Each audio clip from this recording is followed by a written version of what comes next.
We are so excited to have Jordan and Lisa from Twitter's content design group with us today, talking about content strategy at Twitter. Would love to hear a little bit about each of you and your journey to content strategy before you joined Twitter. Sure, I can go first. Hi, everyone. My name's Jordan Craig. I currently lead the product content strategy team at Twitter. I've been at Twitter for about 18 months or so. Before joining Twitter, I worked as a digital strategist and marketing manager and comms manager at a few different nonprofit agencies. So I've worked with the American Red Cross, PBS, NPR, really the Fortune 500s of nonprofits in the United States. And I'm Lisa Jennings Young. I'm content design manager at Twitter. And I've been here about 2.5 years. And my journey to content strategy really came through technical writing. I did that for, over a decade. And then at some point I really wanted to do more with the product, making products that worked without documentation. So I moved into product content strategy. But along the way, I've done enterprise, customer support, marketing as well, before I ended up here at Twitter. Oh, amazing! I love the two different paths, which tends to happen when practices are new, and content strategy in the scheme of things is definitely a new discipline. I would love to hear about the evolution of content strategy at Twitter. Like, who did it first? Where in the organization did it first arise? What did it look like when the two of you joined? Yeah, so content strategy, and we're now referring to ourselves as content design, but it looked really different when I started. So when I first joined, the team was about 5 people, and I think predating me, it started as 2 people, and then they got to 4, and then 5, and then I joined. And the team was actually fairly nascent. We did a lot of documentation when I first started, and really just trying to prove impact so that we weren't seen as a pair of hands to our design partners and our research partners. That was really impactful. So over the last year or so, we've grown from 5 to just under 15, which has been a pretty massive, rapid change. Yeah, 15 has been interesting to say the least, where it's a little bit of growing pains, but we're also learning what it's like to have a full content strategy team. And we're still growing. So we're really excited to see our team prove impact and growth at the same time. Oh, amazing. And those 15 folks, how are you all organized in terms of functional area? Sure. So the way our team right now is structured, so we have the consumer side of the app, so the side of the app that people use every day, and then our advertising platform and tooling system. So our team right now is split across those two features within Twitter.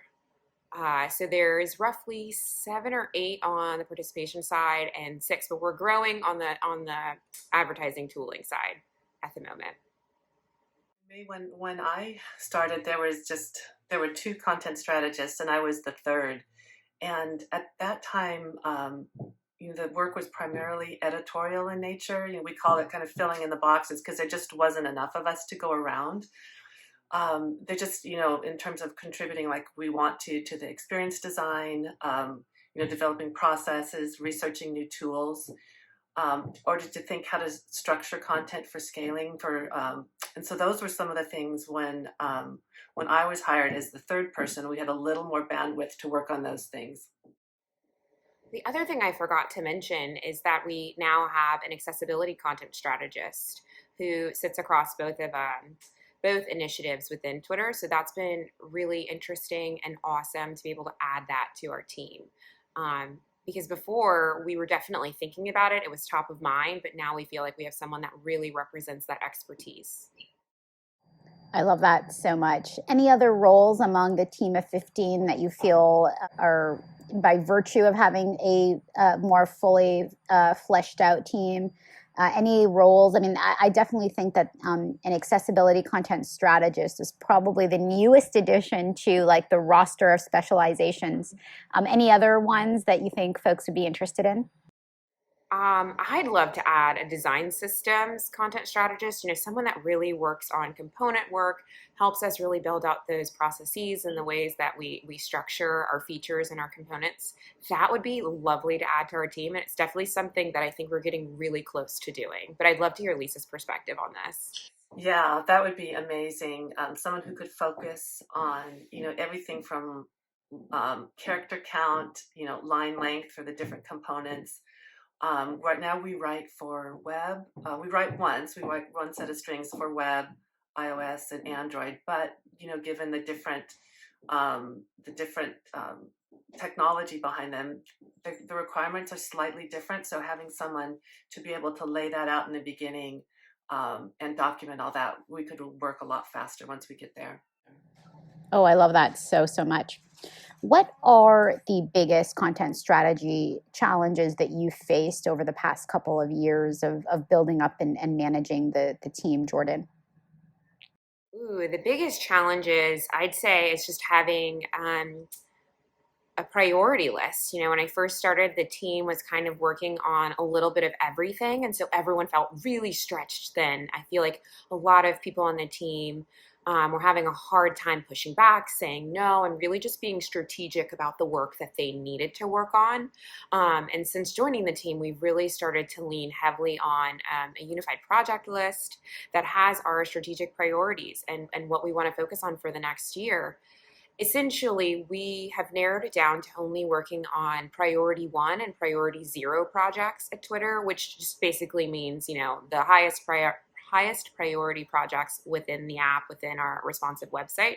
That's really all our team can focus on at the moment, because if we were to try and take on everything, we'd go back to feeling really stretched thin, like the team first felt when I joined. That has been really impactful to try and navigate. I think that's one of the places that Writer actually helped us out the most, was figuring out how to scale the words we were writing, and also giving our partners and our peers within Twitter an ability to write on our behalf, because we can't write all of the content. We're just too small of a team at the moment. But Writer has given us this little nugget where we can, allow people to use the platform and write the way that we prefer to sound, our voice and tone, and all of our rules within our style guide. So that's helped us actually kind of defeat that challenge that I first saw when I joined. Are there any P0 or P1 projects that you're allowed to talk about or give us a peek into? I'm pretty sure I can talk about one called Safety Mode, because that's going out. I sure will. Is that okay? Yeah, that's one I'm really excited about. What it is, it's like an auto block or a smart block. So if we detect harmful or abusive replies to a tweet that you put out, we will give you a notification, give you an alert, and you can turn on this feature which will automatically or auto block accounts that are being essentially mean. And that takes just a lot of distress off people if it could just automatically happen. They don't have to go through manually block individual accounts. And that's one that I'm really excited about. And then, of course, the toxic, the reply nudges that we call them, or prompts, harmful language prompts. It just was released this month. One thing I'll add to Lisa's thought on safety mode, it's really important for us to get the voice and tone correct there, because that's when someone is typically dealing with abuse or toxicity and they're in a really sensitive state. So it's been really important for us to make sure that the voice and tone is spot on, and that we're empathetic but not parental, we're helpful but not judgmental. So those are a few different ways that the voice and tone really allows us to articulate our points to the people that are trying to use it. And once we get it into an experiment, I'll be really interested in hearing just people's thoughts on it and the commentary around if it works for them, if they feel like it's doing its job, because safety is really important to us at Twitter. It's something we think about every day. I know I think about it, and Lisa thinks about it. It's very top of mind. Yeah. So we're constantly thinking about new features and ideas that will help people feel safer on the platform. Right. It's that balance between like free expression, which is so important to Twitter as well, but allowing people to have free expression without being harmful to others. And it is a very, very delicate balance. And so we've been working quite a bit on our voice and tone, as Jordan said, non-judgmental, non-accusatory, um, unbiased, helpful, polite. These are the things that people want. And we found being, sometimes formulating things as a question rather than as a directive, people perceive that as more helpful. So, yeah, we've learned a lot, and we're lucky at Twitter to have such a great research team that we can work with, both on qualitative and quantitative, to get insights back about how people respond to even, single individual words and phrases. Basically, what we want is for people to be on the platform, to enjoy it, but not at the expense of being hurtful to others. Now, the three of us are, words are our tools of trade. Was it difficult or at all an uphill battle to convince product leadership internally, that it was going to be the words that really contributed to that feeling of safety? You know what I mean? Yeah, no, absolutely. And again, the research has shown that out. So again, luckily we have this amazing research team as well as a data science team, and those insights come back, pretty clear that those words matter. So I've seen a huge difference between when I started, before Jordan started, and now, and people understanding that. And people will come to me and say the words matter. We want to get this right. We want to get you involved early. Lisa, you should talk about the article nudge, because I think that that's a perfect example of when the words really worked, right? I feel like this is a perfect opportunity to talk about that. Sure. So the first round of that, we didn't have a framework for voice and tone for health, right? It was just, and it was also, everybody went into the project probably a bit naive. And the article nudge is one where if you haven't opened an article on Twitter and you go to share it, we'll get a small prompt that asks if you want to read it first. And when we started on it, our kind of the collective thinking was we wanted to be playful, twittery with our language, and kind of amp that up. So the first one, we had a couple of headlines we chose. One was more neutral, one was a little more opinionated, and it was headlines don't tell the full story. And they both tested about the same in quantitative research. And we went to market. We did a first release with that headline, and a lot of people liked it. Some people really didn't. The alternate headline was almost similar to the one that we went live with. It says, "Want to read this article first." It was interesting because we went through a whole other exercise and we did a lot more research. We got a lot more feedback. And the one that we went live with was very similar to the alternative approach. So what I learned from that is that quantitative data is not enough, right? Understanding your business goals, for one, is super important. And that is, for Twitter's part, to really be unbiased, transparent, educational, but to not have an opinion about those sorts of things. So that's one thing I learned. It's like the quantitative data is helpful, but it has to come as part of a whole other strategy, which is understanding your business goals, as well as really having in place that voice and tone framework. And that was our first foray into the area where we were using machine learning to provide our customers with a prompt. So it was a process where we learned a ton. And so we've taken those learnings now, and those are really the foundation of what will be our voice and tone for our health work. That's amazing. And what kind of broadcast is there for that kind of work within the company? How do you communicate those new guidelines to the whole company? Well, luckily with Writer, we can update it very quickly. So, I tend to do things, on the fly as I learn things. I'll try to get it in the style guide, but that is definitely will go in there. And we've now made Writer available to the entire company, so we can share that more easily by using that one source of Writer to publish that. So it can go out pretty quickly. And then of course we have Slack channels, we have email. We have team meetings, where we do share out. So those are the various ways. One thing that the article nudge taught us was that people actually do read headlines. I think we all kind of make a joke that people don't read, but in reality, the article nudge worked quite well, and it really reduced people from just retweeting things or quote tweeting things without actually reading what they were getting ready to repost. So I was excited to see that in our experimentation and learn from it, and then make the correct changes that we needed to the language to really get it right. So I feel like the article nudge was monumental in the way that we approach at least our health content strategy at Twitter. Jordan, did you all have a benchmark metric that you wanted to reach in including and launching, the content for this feature?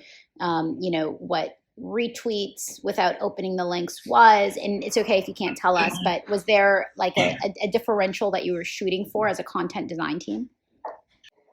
None that we can share. I can tell you offline what happened, but none that we can share. Okay, but you did have one. We definitely had a goal in mind, and we blew that goal out of the water. Like, it was shocking at how great the article nudge really worked.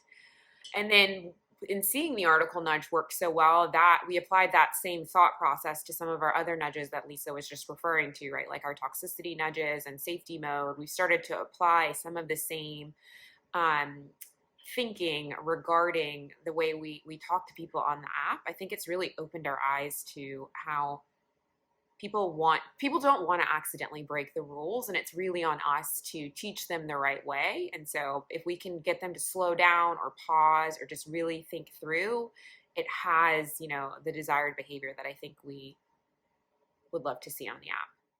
Yeah, and one of the things we found is that it's changing behavior, not in that moment. Like, we have metrics that show, decreases at that moment, but also just in general, outside of that, we see that behaviors are changing. And people are doing less of sharing without reading the articles. Other things we learned too is people really like this. Back to what Jordan said, is they want transparency and education.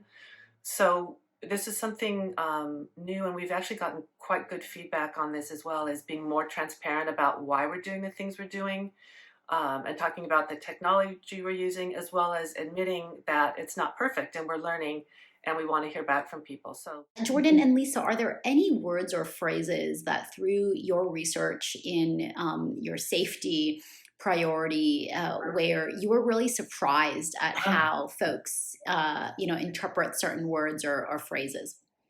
yes, actually, we just did a test. We're doing a redesign of our labeling system for misinformation. And we tested stay informed for 3 levels. We wanted to have 3 levels of severity. So stay informed, disputed, and then misleading. And I was really surprised to find out that across the board, and we test with Democrats and Republicans, everyone found disputed confusing. And what was worse, Republicans found it also it reinforced their understanding that Twitter is biased against conservatives. So across the board, that's a term that we've taken out, and we're going to test with some new terms now, because what we want is for everybody to feel, included.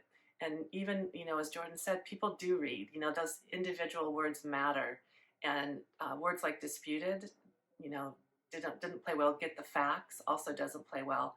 People feel like we're being parental, judgmental, and biased. So stay informed works well.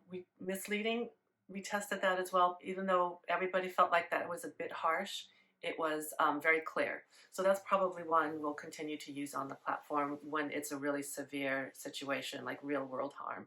I could imagine us using that, because even if people feel like it might be harsh, it's very clear.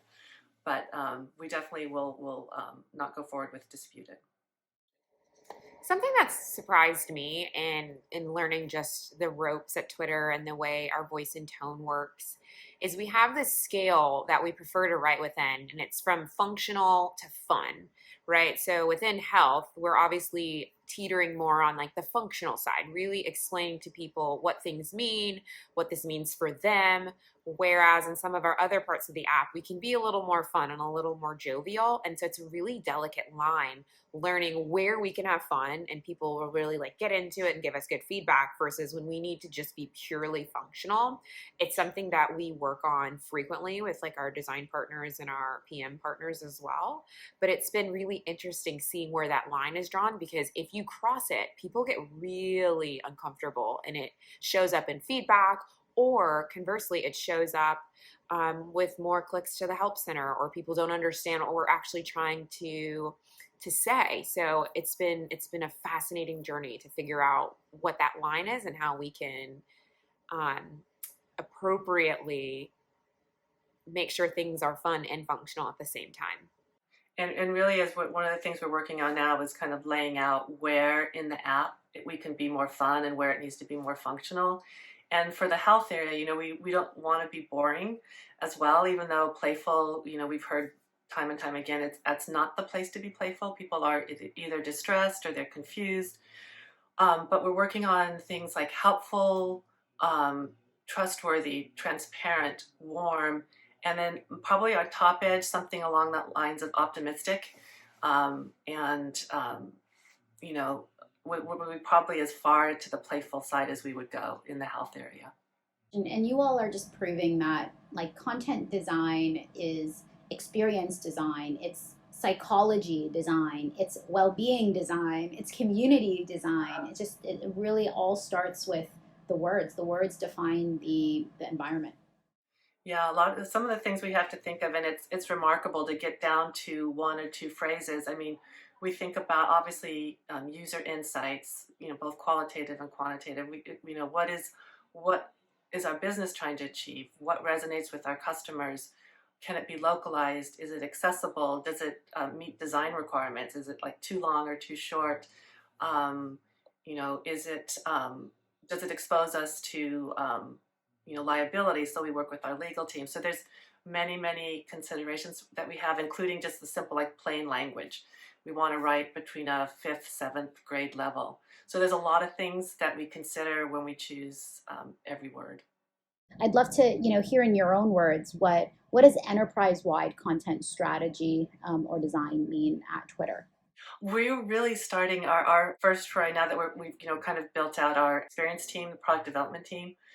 We are going to use Writer as our first foray into enterprise content strategy. So we've worked to get the style guide on our intranet, our internal website, and we're building out not only the style guide but our terminology, or I call it the term bank or our word list. It used to be in a Google spreadsheet. And so now we're putting it into Writer so that not only people have it as a reference if they want to access the style guide, but they can download the plugin and get that real-time feedback as they write. So we're also thinking too about how we position the style guide and making it, obviously it's primarily for content designers, but I just rewrote the introduction to make it more welcoming and more understandable if someone comes to it from outside the organization. But that also means, working with our curation team and then working with our help team that does the support articles to really align on a set of style standards and guidelines and terminology that will work kind of across that experience. Amazing. What kind of feedback have you gotten from your teams in making your strategy self-serve and accessible to folks outside of the content design team? People are really excited. The legal team is excited, because they have a system of record, right? And they can have a historical record of what happens. A localization team loves it. We're really getting aligned with them now early in the process. They have access to the term bank, to the words. We're making sure to put notes in our copy decks from the very start. So if there's certain words that we want to make sure when they're localized, they don't end up, sounding one way or another way, we're working with them. So in general, people are thrilled. It makes their work easier too. Yeah, to add to that, it gives us a single source of truth, right?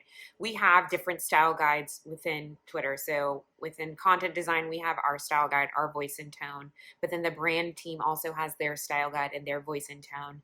And they need to be cousins. They're definitely not twins. They're probably not even sisters, but they do need to be familial so that when we are talking to people, people don't have a chaotic experience because the brand voice is one way and the content design voice is another. So it's been really monumental for us to have a single source of truth for people to all kind of come back to and be able to give us feedback, and we are also able to give them feedback on their words too. So it's been helpful for sure. And we can work a lot faster. It used to be where we had to kind of relitigate every decision because we didn't have a single source of truth. And now, with Writer, with our style guide, um, you know, we can share that with people in advance. And for example, in the voice and tone, I'm including a rationale section, which includes like some research insights, so people understand why we're doing the things we're doing. And not only do we not have to answer a lot of questions or justify our decisions, as Jordan said, the style guide is there. And so if they want to work ahead to do things in prototypes or in mocks, it's there for them, so they can work faster too. Are there insights that you all have got on where content design really goes over the next few years, especially being at the forefront? I know a lot of content designers and organizations that would love to be where you all are. Given your vantage point, anything that you see coming down the road that you'd like others to know? Well, the content AI, I think, is huge. More and more of that, I think we're going to see. It's going to be important just in terms of working at scale, but also just being consistent. Even if you don't have a huge organization, having that tool to provide insight is super critical. I think the only thing I would add to that is seeing accessibility more and more at the forefront of our work and no longer being something that we think about as an afterthought. Like our team in particular has been working on social narratives, so kind of explaining not only what the product does, but what it feels like for people who are on the neurodiversity scale. So things like that. I see us really leading the charge and making sure that we're doing our part to make sure that Twitter is accessible and as inclusive as possible. So that's the only thing I'd add. Yeah, yeah, double to what Jordan said, and as we write and we design for people of different abilities, it just means our products are easier for everybody to use. Especially with the same thing with writing. No one ever said, "Oh, that's too simple to read," right? So it doesn't matter what your reading level is. If it's easy to read, people love that. Yeah, I so agree with you all. I think neurodiversity is a word in content strategy that we're going to hear so much more over the next few years. Is there anything about your practice or anything in your notes that I didn't ask about or didn't get to that we can kind of like, organize a question around? Oh gosh, yes, we just launched a new terminology management or governance committee. So as I mentioned, we used to store our Twitter dictionary in a spreadsheet, but now with Writer, the ability to put those terms into that platform so people get suggestions as they write has been huge. But we designed a whole process around how we review terms and who approves them, so we can quickly get new terms out into the system and into people's suggestions as they write. We can also deprecate words that we no longer think are appropriate to use, like whitelist, blacklist, slave master, etc., and really provide those real time solutions immediately so people aren't searching for other things to write, etc. So Exactly. Like a style guide is only as good as how up to date it is and how easy it is for people to find. So again, with Writer, we can make it available. Make changes instantly, get them out on our internal website, and also have it in people's Chrome browser extension so they get those real time suggestions. Um, has any of the feedback been unexpected, whether good or bad, to have more people interacting with your terminology or deprecated terms or phrases? Yeah, I think one of the most surprising things is people seem to be very interested in the accessible and inclusive terms. That seems to be what people often are looking for and engaging with. So like Jordan mentioned, whitelist, blacklist, blind, low vision, what is the proper term to use. People are really eager to do the right thing and they want to make everyone feel included. So I think that's one of the areas people are engaging with most. I laughed because people have so much to say internally at Twitter about just like the definitions of words and what something means versus what something else means. So it's really funny to me to see people be so invested in the terminology because it's something that like I didn't think anyone would really care about, which I know is kind of ironic since we deal in words, but it was just really funny to see people really care about what definitions were what and if they were the same structure. So that's been a real joy to try and navigate. People have opinions for sure. In fact, in the health area, we're going to have to set up another cross-functional group to review some of the terms because you have people wanting to define them based on their subject matter expertise, whether it's engineering, right, or policy. So really getting to the point where we have an agreed upon definition that works internally and externally. It's going to be a journey. Yeah, people. I'm surprised they do have lots of opinions. The debate around terminology to me makes so much sense because the words we use about the product and the market and our users is strategy. And so what people are really debating is what is our company strategy? Do we all agree on what it is? And what's beautiful about terminology management is it's not semantics. What you're saying is you're going to make the strategy very explicit, and when you do that, it brings up all the places where there are gaps. And so this debate is so awesome, and it's so great that you all are have created a governance process around how it evolves and changes. I love the ability to work with all of our cross functional partners on our terminology management. I mean, we have literally someone representing from brand, from comms, from product marketing, from design, from research, because everyone's opinions matter here. I mean, our legal team is represented. So it just gives us all an opportunity to speak from the same place and for us to all come to agreement on the words we want to use at Twitter because words matter. Yeah, one of the things that really builds trust on a platform is consistency, and I always think of it like, one of my sons does rock climbing, right? And you have those holds that you go up, and they're colored. You go up to the top of the climbing wall, but if one of those holes is missing or it's marked as a different color, you could just easily fall down the wall. And words and I watch customers when we do research, they go use those words as a climbing holes to get to the top of whatever task it is they're trying to do. So consistency is super important for building trust and and helping users take that correct action quickly. Was there a leadership principle or a specific leader at Twitter that made so much of what you do possible? Because it's just so hard to do what you all do and be so impactful and start at the beginning of the product and experience design process. Was there a leadership differential that you think really impacted your journey? Well, for me, it was having Jordan come on as a manager for content strategy.